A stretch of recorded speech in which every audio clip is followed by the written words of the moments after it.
Ma'am, step away from the vehicle. I'm sorry, officer.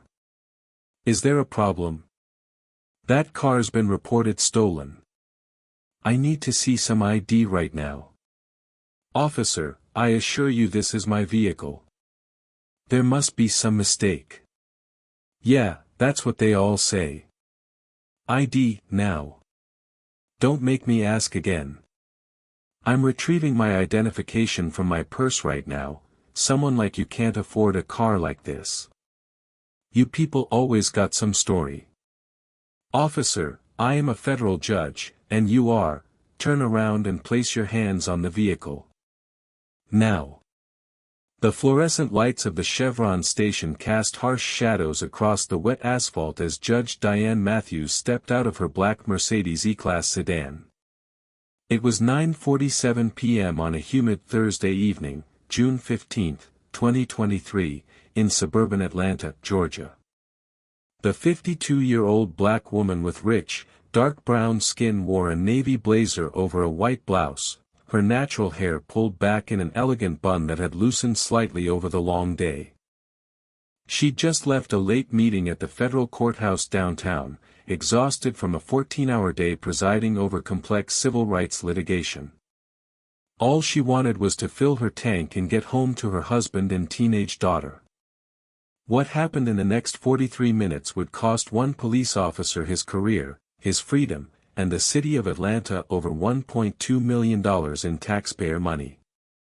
It would expose a pattern of racial profiling so pervasive that the Department of Justice would launch a federal investigation into the entire police department, uncovering 47 complaints against a single officer that had been systematically ignored for nearly a decade.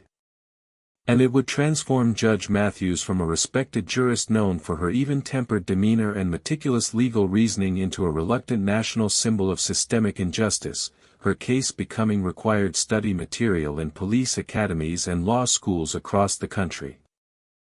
Diane Matthews had spent her entire adult life building a career defined by integrity, excellence, and an unwavering commitment to justice. Born in rural Alabama in 1971, she was the daughter of sharecroppers who saved every penny to send her to college. She graduated summa cum laude from Howard University in 1993 with a degree in political science, then earned her law degree from Yale Law School in 1996, where she served as an editor of the Yale Law Journal. After clerking for a federal appellate judge, she spent 8 years as a federal prosecutor in the Northern District of Georgia, where she built a reputation for her thorough preparation and courtroom presence. In 2009, she was appointed to the federal bench by President Barack Obama at the age of 38, one of the youngest federal judges in the country. Over the next 14 years, she presided over thousands of cases with a reputation for fairness, thorough legal analysis, and zero tolerance for constitutional violations by law enforcement. Judge Matthews lived in an upscale neighborhood in Brookhaven with her husband Michael, a pediatric surgeon at Emory University Hospital, and their 16-year-old daughter Sarah. Their home was filled with books, family photos, and framed commendations recognizing her contributions to civil rights law. She drove a modest Mercedes that she'd purchased used 3 years earlier, a practical vehicle for her daily commute to the courthouse. On this particular Thursday evening, she had stayed late to review motions in a police excessive force case scheduled for trial the following week. She left the courthouse around 9:30 p.m., noticed her fuel gauge approaching empty, and pulled into the Chevron station on Henderson Mill Road, a well-lit location she'd used dozens of times before without incident. As she stepped out of her vehicle and walked toward the gas pump, she noticed a DeKalb County police cruiser pulling into the station. She thought nothing of it. Officer Brandon Mitchell, a 34-year-old white officer with pale skin and a closely cropped haircut, had been patrolling the area for 6 hours. What Judge Matthews didn't know was that Mitchell had a history that would soon become national news. Over his 9-year career, 47 complaints had been filed against him, 31 of them alleging racial profiling.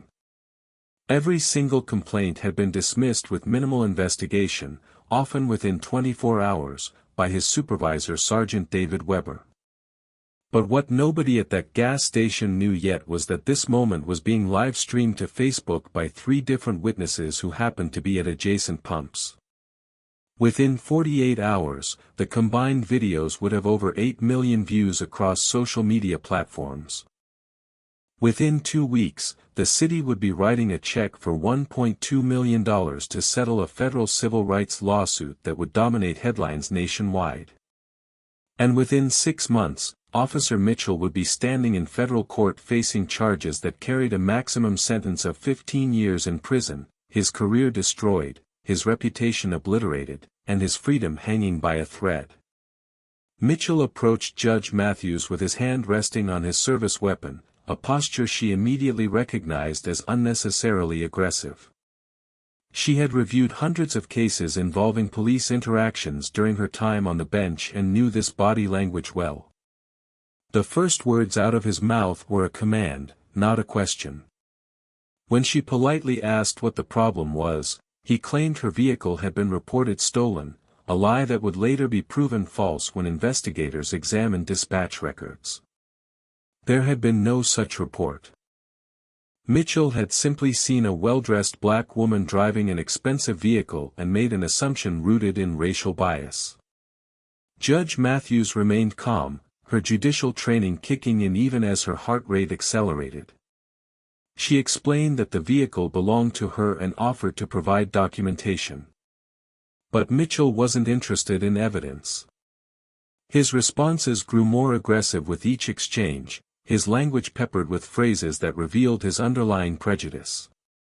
When she reached for her purse to retrieve her identification, he barked at her to keep her hands visible, treating her routine compliance with his own demand as suspicious behavior. When she calmly stated her profession and attempted to explain the situation, he dismissed her completely, using the phrase that would later be played repeatedly on national news, "Someone like you can't afford a car like this." The situation escalated rapidly. Mitchell ordered her to turn around and place her hands on the vehicle. Judge Matthews, fully aware of her constitutional rights but also aware of the danger inherent in refusing commands from an aggressive officer, complied. She stated clearly and calmly that she did not consent to any search, using the precise legal language she had heard countless times in her courtroom. Mitchell ignored her.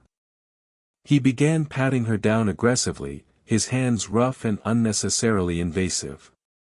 She repeated that she was a federal judge, that this was an illegal detention, and that she was documenting everything for her attorney. Mitchell laughed, a harsh sound that was captured on multiple cell phone videos. "Sure you are," he said. "And I'm the President of the United States." 3 witnesses at the gas station had now stopped what they were doing to watch and record. Deshaun Harris, a 28-year-old teacher, had his phone out and was streaming the encounter live to Facebook. Within minutes, 47 people were watching in real time. Across town, Judge Matthews's law clerk happened to be scrolling through social media when she recognized her boss's vehicle in the background of the live stream. She immediately called the Federal Courthouse Security Office and the Office of the U.S. Attorney for the Northern District of Georgia. Officer Mitchell had 72 hours of freedom left, though he didn't know it yet. Within 3 days, he would be arrested by federal agents at his home in Marietta, handcuffed in front of his wife and 2 young children, and charged with deprivation of civil rights under color of law, a federal felony under 18 U.S.C. Section 242. His 9-year career with the DeKalb County Police Department was effectively over the moment he approached Judge Matthews with racial bias clouding his judgment. His pension would be forfeited. His marriage would collapse within months. And the 12-year federal prison sentence he would ultimately receive was just beginning to take shape in the evidence files of FBI Special Agent Maria Santos, who would lead the investigation that exposed a department-wide culture of racism and cover-ups. Mitchell demanded Judge Matthews's purse, claiming he needed to verify her identity. She handed it over, maintaining her composure despite the humiliation of being treated like a criminal suspect in front of witnesses.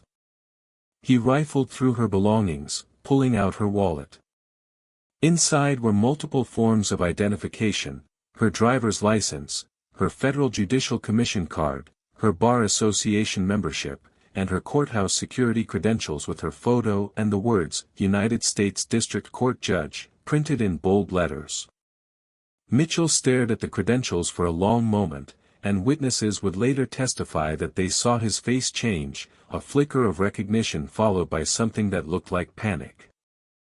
But instead of immediately apologizing and releasing her, Mitchell doubled down. This decision would prove catastrophic. He claimed the credentials looked fake, another lie that would be documented in court records. He radioed for backup, telling dispatch he had detained a suspicious person at the gas station, deliberately omitting any mention of her judicial credentials. By this point, Judge Matthews had activated the voice recording app on her phone, which Mitchell had carelessly left in the console of her vehicle. Every word of their 23-minute encounter was being captured in crystal-clear audio. Every constitutional violation. Every racially biased comment. Every fabricated justification. And in 6 months, that recording would be played in a hushed federal courtroom where a jury of 12 citizens would listen in stunned silence. A second police cruiser arrived. Officer Derek Whitmore, a 29-year-old white officer with light complexion and barely 2 years on the force, stepped out and immediately deferred to Mitchell's assessment of the situation. Mitchell claimed Judge Matthews had been combative and refused to comply, more lies that contradicted the video evidence being recorded by multiple witnesses. Whitmore, rather than conducting an independent assessment as department policy required, simply followed Mitchell's lead. This decision would cost him his job and result in federal obstruction charges, though he would ultimately receive a plea deal that Mitchell would be denied. Judge Matthews stood with her hands on her vehicle for 17 minutes while Mitchell and Whitmore conferred, searched her car without probable cause or consent, and discussed whether to arrest her. She could hear them talking, their voices carrying in the quiet night air. Mitchell was arguing for taking her into custody, claiming she matched the description of a suspect in an unrelated case. This was yet another fabrication. Whitmore seemed uncertain but unwilling to challenge his senior colleague. Meanwhile, the number of people watching Deshaun Harris's Facebook live stream had jumped to over 15,000. Comments were flooding in, many from people who recognized Judge Matthews from news coverage of high-profile cases she'd presided over. What Officer Mitchell didn't realize was that he was committing federal crimes against one of the most knowledgeable legal minds in the country when it came to police misconduct. Judge Matthews had presided over 73 police misconduct cases in her 12-year career on the bench. She had sent corrupt officers to federal prison. She had approved search warrants and ruled on constitutional violations in cases that set precedent across the 11th Circuit Court of Appeals. She knew every statute, every legal standard, every avenue for accountability. And she was documenting every second of Mitchell's misconduct with the same meticulous attention to detail she brought to her courtroom every day, making mental notes of times, statements, and actions that violated clearly established constitutional law. At 10:14 p.m., a supervisor arrived. Sergeant David Weber, a 41-year-old white officer with thinning hair and a pale complexion, pulled up in an unmarked vehicle. Weber was the supervisor who had signed off on 38 of the 47 complaints against Mitchell over the years, dismissing them with boilerplate language about insufficient evidence or unsubstantiated allegations. His arrival should have de-escalated the situation. Instead, it made everything exponentially worse. After a brief conversation with Mitchell, Weber approached Judge Matthews and asked for her identification. She calmly explained that Mitchell already had her credentials, that she had shown her Federal Judicial Commission, and that she had been illegally detained for over 20 minutes without probable cause. Weber's response would later be cited in the Department of Justice's investigation as evidence of supervisory complicity in civil rights violations. He told her, "If you really were a federal judge, you wouldn't be getting gas at a place like this." The racism was no longer implicit. It was explicit, recorded, and witnessed by dozens of people both in person and online. Judge Matthews, maintaining the dignified composure that had defined her career, simply stated, "I want your names and badge numbers. All three of you. And I want you to know that everything you've done here tonight will be reviewed by federal prosecutors." Weber laughed. Mitchell smirked. Whitmore looked uncomfortable but said nothing. At that moment, they had no idea that the U.S. Attorney for the Northern District of Georgia was already on the phone with FBI officials, that multiple witnesses were submitting statements electronically, and that the videos being recorded would be viewed by millions of people before sunrise. Finally, at 10:31 p.m., 43 minutes after the initial confrontation began, Mitchell and Weber decided to let Judge Matthews go without charging her. They handed back her credentials and her purse, offered no apology, and returned to their vehicles. Judge Matthews, her hands shaking slightly but her voice steady, called her husband and her attorney before driving away. She also called the chief judge of her district, who immediately contacted the FBI. By midnight, federal investigators had opened a case. By morning, the world would know exactly what had happened. At that exact moment Deshaun Harris ended his Facebook live stream, 73,000 people were watching. His video had been shared 15,000 times in less than 2 hours. Within 4 hours, civil rights attorney Benjamin Crump had reposted it on Twitter with the caption, "Federal judge racially profiled, illegally detained, and humiliated by Atlanta police.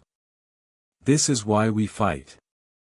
By 6 a.m. on Friday morning, CNN, MSNBC, The Washington Post, and the New York Times were calling Judge Matthews's chambers for interviews.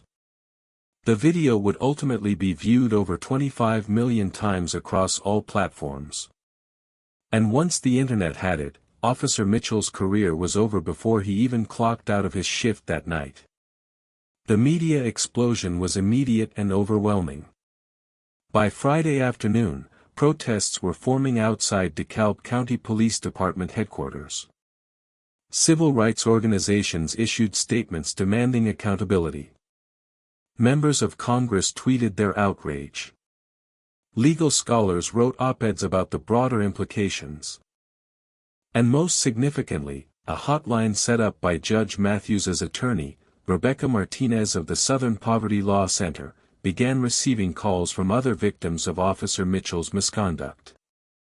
Within 48 hours, 43 additional people had come forward with similar stories of racial profiling, illegal searches, and discriminatory treatment. The pattern was undeniable, systematic, and had been ignored for years. The FBI investigation moved with unusual speed.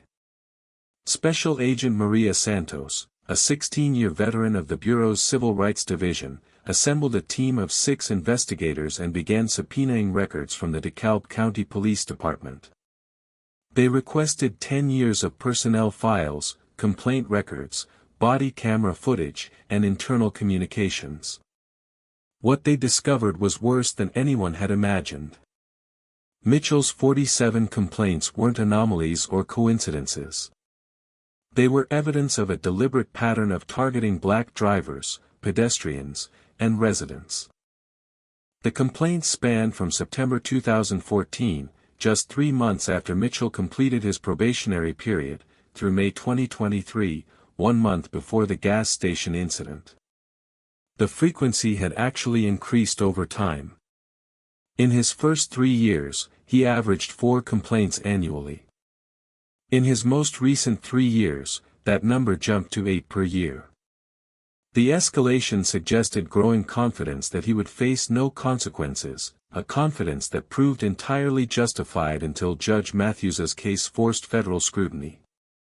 Internal emails revealed that other officers had nicknamed him BM, short for Black Mitchell, a reference to his focus on stopping black citizens.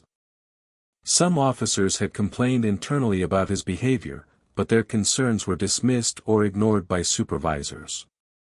The FBI investigation would soon reveal that this wasn't an isolated incident involving one rogue officer.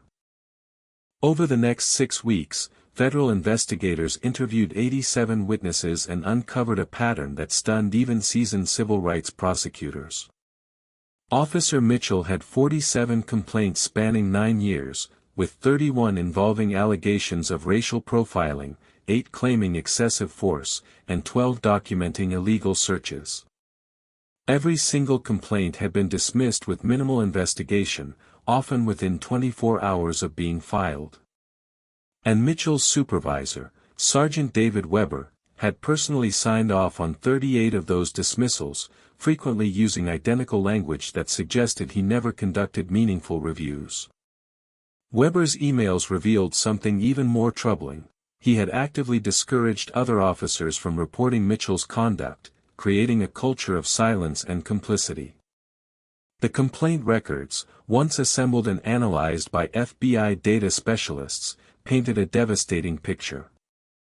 Each incident followed a similar pattern. Mitchell would initiate contact with a black citizen for minimal or fabricated reasons, escalate the encounter through aggressive questioning and demands, conduct searches that exceeded legal authority, and then justify his actions with false or exaggerated claims in his reports. In March 2015, Mitchell stopped a black accountant driving home from work, claimed he matched the description of a robbery suspect, and detained him for 40 minutes before releasing him without charges. In July 2016, he pulled over a black female attorney, searched her vehicle without consent, and made comments about her probably buying drugs in this neighborhood. In September 2018, he stopped a black pastor driving his church van, accused him of stealing the vehicle, and called for backup before realizing the van had church logos and religious materials inside. In every case, the complaint was filed, reviewed by Weber, and dismissed as unfounded or unable to substantiate. No officer was ever disciplined. No training was ever mandated. No pattern was ever acknowledged. Documents subpoenaed by the FBI showed that the department's Internal Affairs Division had flagged Mitchell's complaint record in 2019, noting that his stop rate for black drivers was 4.7 times higher than his white colleagues and that he had more complaints per year of service than 94% of the department's 847 sworn officers. The Internal Affairs report was 23 pages long and included statistical analysis, complaint summaries, and recommendations for immediate intervention. The report recommended a formal investigation and potential reassignment.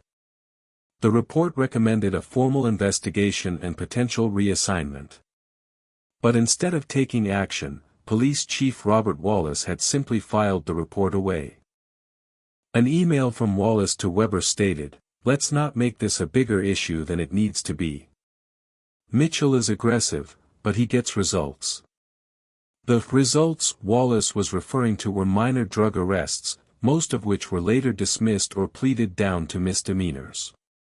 The cost of those results was about to be calculated in millions of dollars and destroyed careers. Judge Matthews's case had opened a floodgate that had been held shut by fear, distrust, and a belief that complaints would be ignored. The 43 additional victims who came forward represented a fraction of Mitchell's actual misconduct. Attorney Rebecca Martinez's hotline received 127 calls in the first week alone, though many callers had insufficient evidence to pursue legal action or had incidents that fell outside statutes of limitations. The 43 cases that moved forward were selected because they had corroborating evidence, witnesses, video footage, medical records documenting injuries, or contemporaneous reports to family members or attorneys. Many others were afraid to file complaints or didn't believe the system would hold officers accountable. Their stories were heartbreaking and infuriating. A 62-year-old black grandmother had been stopped while walking home from church, questioned about gang activity, and told she didn't belong in this neighborhood despite living there for 30 years. A black college student had been pulled over 6 times in 2 years by Mitchell, always for minor traffic violations that resulted in searches but no tickets.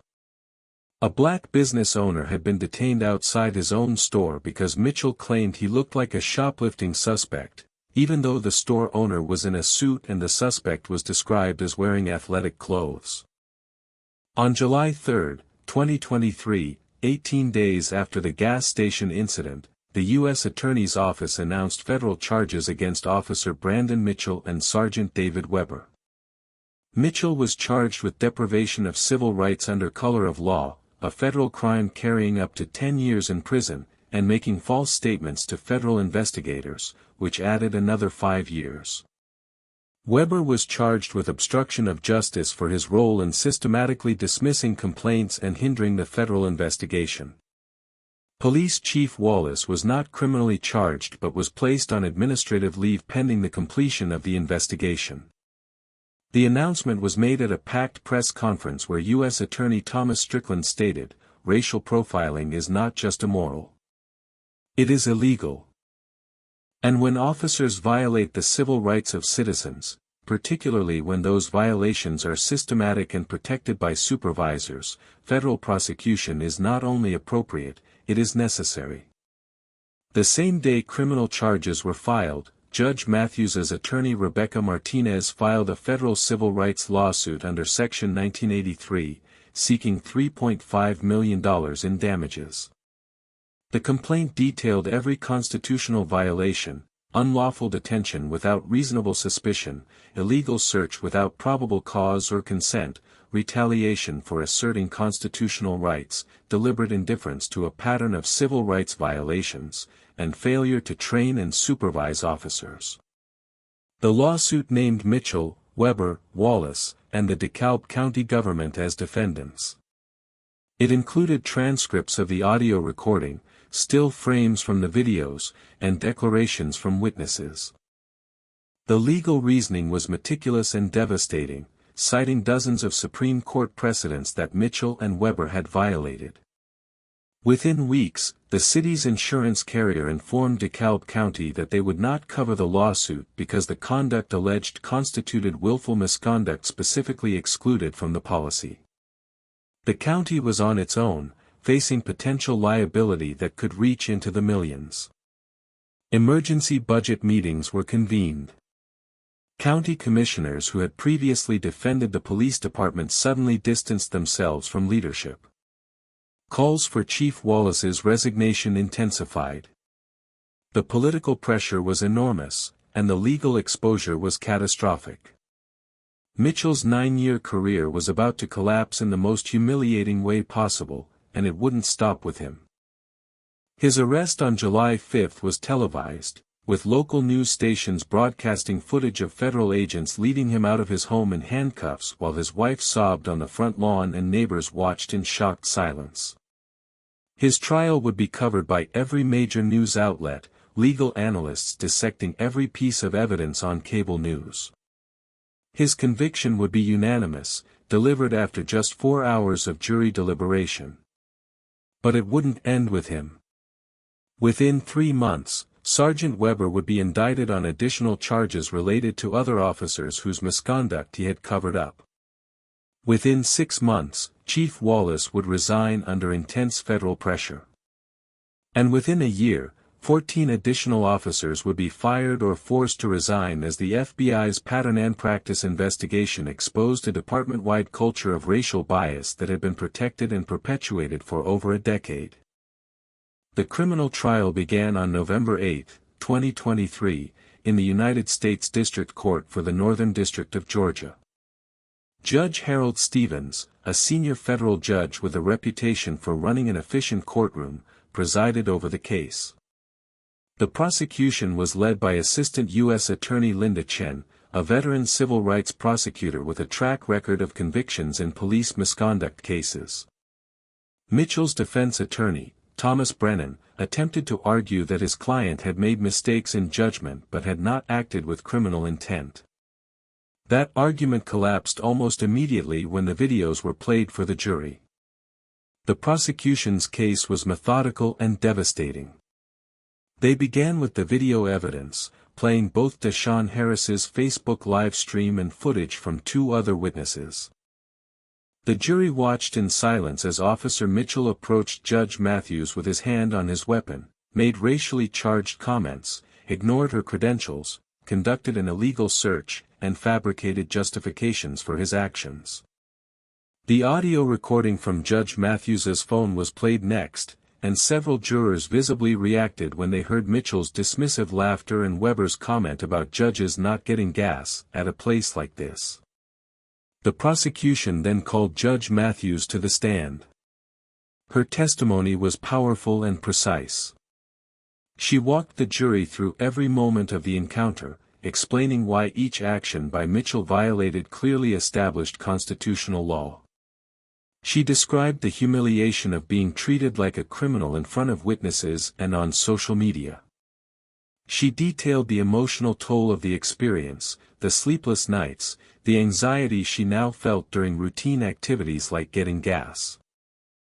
But she also testified with the authority of someone who had spent 12 years on the federal bench reviewing exactly these kinds of cases. She explained the Fourth Amendment standards for reasonable suspicion and probable cause, the requirements for consent to search, and the legal precedents that every police officer is trained to follow. Her testimony was so thorough and authoritative that the defense attorney barely cross-examined her, recognizing that any attempt to challenge her credibility would backfire spectacularly. The prosecution called expert witnesses next, each adding another layer of damning evidence. Before Dr. Rodriguez took the stand, the prosecution called former DeKalb County officer Jennifer Walsh, who testified that she had reported concerns about Mitchell's conduct to Sergeant Weber in 2017 and 2019, only to be told she was being too sensitive and should focus on her own work. Walsh had resigned from the department in 2020, citing a toxic culture that protected misconduct. Her testimony established that the problems with Mitchell were known, documented, and deliberately ignored by supervisors. Dr. Samuel Rodriguez, a criminologist from Georgia State University, testified about the statistical disparity in Mitchell's stop patterns, explaining that the 4.7 to 1 ratio of black drivers stopped compared to white drivers could not be explained by legitimate law enforcement factors.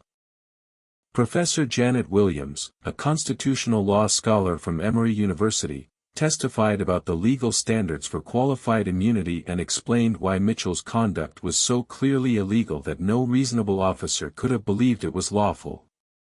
FBI Special Agent Maria Santos testified about the pattern of complaints and the systematic dismissals by Sergeant Weber, presenting emails and internal documents that showed a deliberate effort to protect Mitchell from accountability. The most powerful moment came when the prosecution called 5 of the 43 additional victims who had come forward. The courtroom was packed, and Judge Stevens had to warn the gallery about maintaining silence as emotions ran high. Each victim brought a different perspective but the same fundamental story of racial bias masked as law enforcement. Each testified about their encounter with Officer Mitchell, describing similar patterns of racial profiling, aggressive behavior, and fabricated justifications. A 67-year-old black retired teacher described being pulled over while driving home from a grandchild's birthday party, questioned about drug trafficking, and told she was in a high-crime area, despite living in an upscale suburban neighborhood. A 34-year-old black software engineer described being stopped outside his own apartment building, accused of trespassing, and told he didn't look like he lived here. The cumulative effect of this testimony was overwhelming, establishing beyond any doubt that Judge Matthews's experience was not an isolated incident but part of a deliberate pattern of discrimination. The defense called only 2 witnesses, a use of force expert who testified that Mitchell's actions fell within department guidelines, and a character witness who described Mitchell as a dedicated officer. Both were demolished on cross-examination. The prosecution showed that the department's guidelines had been flagged by federal monitors as inadequate and unconstitutional. They presented evidence that Mitchell had been the subject of internal complaints from other officers who believed his conduct was excessive and discriminatory. The character witness admitted under questioning that he had never accompanied Mitchell on patrol and had no direct knowledge of how he interacted with citizens. Closing arguments took place on December 1, 2023. The prosecution reminded the jury that this case was about more than one officer's bad actions. It was about a system that allowed those actions to continue for years, ignoring complaint after complaint, protecting an officer whose racism was obvious to everyone who paid attention. The defense attempted to argue that Mitchell had made mistakes but not crimes, that he deserved punishment but not federal prison. The jury wasn't buying it. After just 4 hours of deliberation, the jury returned with a verdict, guilty on all counts. Officer Brandon Mitchell sat motionless as the verdict was read, his face pale and expressionless. Judge Matthews, sitting in the gallery, closed her eyes and took a deep breath. Several jurors were visibly emotional. One later told a reporter, "There was no question. The evidence was overwhelming. He violated her rights, he lied about it, and he got away with it for years because the system protected him." Sentencing took place on January 15, 2024. Federal sentencing guidelines recommended 8 to 10 years in prison. Judge Stevens sentenced Mitchell to 12 years in federal prison, departing upward from the guidelines based on the pattern of conduct and the abuse of authority. He would serve his sentence at a federal correctional institution in Ohio, with no possibility of parole under federal law. He would be required to register as having committed a civil rights offense upon release. His law enforcement certification was permanently revoked. His pension was forfeited. In a brief statement before sentencing, Mitchell offered a half-hearted apology that Judge Stevens called inadequate and insincere. Sergeant Weber, who pleaded guilty to obstruction charges, received a sentence of 5 years in federal prison. The civil lawsuit settled 3 weeks later. DeKalb County, facing overwhelming evidence and already catastrophic publicity, agreed to pay Judge Matthews $1.2 million. The settlement also required the county to enter into a consent decree with the Department of Justice, implementing comprehensive reforms including mandatory body cameras, civilian oversight, bias training, revised use of force policies, and federal monitoring for 5 years. The insurance implications alone would cost the county an additional $4 million, as their premiums skyrocketed and coverage was reduced. Officer Mitchell is currently serving year 2 of his 12-year sentence at FCI Elkton in Ohio. His wife divorced him within 8 months of his conviction. His 2 children, now teenagers, have refused contact with him for over a year. He lost his home to foreclosure. He will emerge from prison in 2034 as a 46-year-old convicted felon with no pension, no career prospects, and a permanently damaged reputation. There will be no redemption arc. His name is permanently associated with racism, abuse of authority, and the consequences of unchecked bias. Judge Matthews returned to the federal bench 6 months after the incident, but her experience transformed her perspective on every case involving police conduct. She testified before the Senate Judiciary Committee about the need for federal legislation to address police misconduct. She established the Matthews Civil Rights Foundation, which provides legal support to victims of racial profiling who cannot afford representation. She has become one of the most prominent voices in the national conversation about police reform, accepting speaking engagements at law schools, police academies, and civil rights conferences. Her willingness to share her story has inspired 127 additional victims to come forward with their own experiences, creating a wave of accountability across multiple jurisdictions in Georgia. The reforms implemented in DeKalb County under the federal consent decree have been comprehensive and measurable. The county allocated $8.7 million in the first year to implement changes, hire oversight staff, purchase body cameras and storage systems, and provide mandatory training. Body cameras are now mandatory for all 847 sworn officers, with strict policies requiring activation during any interaction with the public. The policy includes automatic disciplinary consequences. First violation results in written reprimand and suspension, second violation results in 10 days suspension and retraining, third violation results in termination. In the first 18 months, 14 officers were disciplined for violations, and 3 were terminated. A civilian oversight board with subpoena power reviews all use of force incidents and citizen complaints. Officers receive 40 hours of annual bias training, developed in consultation with civil rights organizations. The department's stop data is publicly reported quarterly, showing demographic breakdowns and justifications. Federal monitors conduct surprise audits and have authority to recommend additional reforms or continued oversight. The statistical improvements have been significant and sustained. In the first year under the consent decree, complaints alleging racial profiling dropped 48%. Use of force incidents declined 37%. Traffic stops of black drivers decreased to a rate proportional to population demographics.